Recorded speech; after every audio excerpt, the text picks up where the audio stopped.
Okay, so in this video we're going to show the surface anatomy of the basic venous system of the upper limb, basically the superficial system. So the most common site for cannulation usually is the back of the hand, which is the dorsum venous network. This is usually forms with an arch.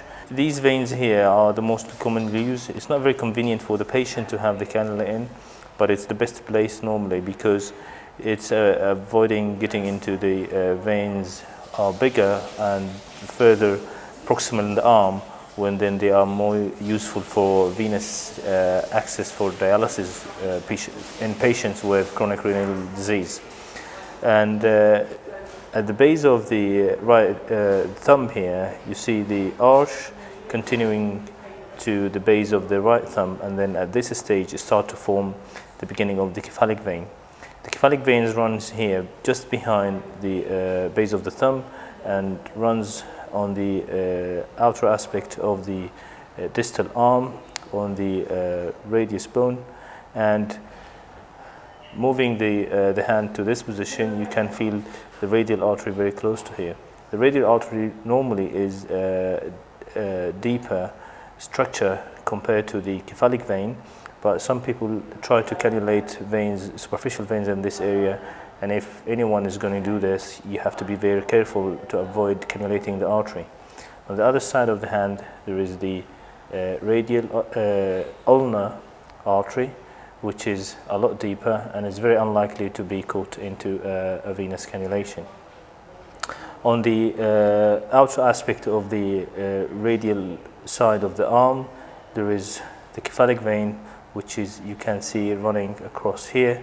It's a very good vein for cannulating, but it's a very important vein used for AV fistula formation for a patient with renal dialysis. So it's very important to have a history from the patient to find out what is the underlying pathology and what's the underlying chronic medical condition. Because if you're going to cannulate a patient who is a chronic kidney disease, you would like to reserve these veins because it might be used for vascular access for dialysis. Otherwise, this vein is very commonly used for anesthetic, by anesthetic doctors to have cannulas pre-induction for anesthesia. So the cephalic vein carries its course on the outer aspect of the forearm and the arm, and it gives this is the cephalic vein at the antecubital fossa, and it gives this appearance of the cephalic vein on the arm. And the antecubital fossa, it's important to understand the anatomy of the venous structures because it's very close to the brachial artery. The longitudinal vein here is the cephalic vein. This diagonal vein is the median cubital vein, and it runs very close to the brachial artery. So it's very important to feel the pulse and identify the anatomy of the brachial artery. And when you're putting in cannula in this structure, you have to be very careful to avoiding cannulating brachial artery. Sometimes in an old, thin patients, you can see the brachial artery pulsating, and sometimes people put a cannula in it, considering it as a vein.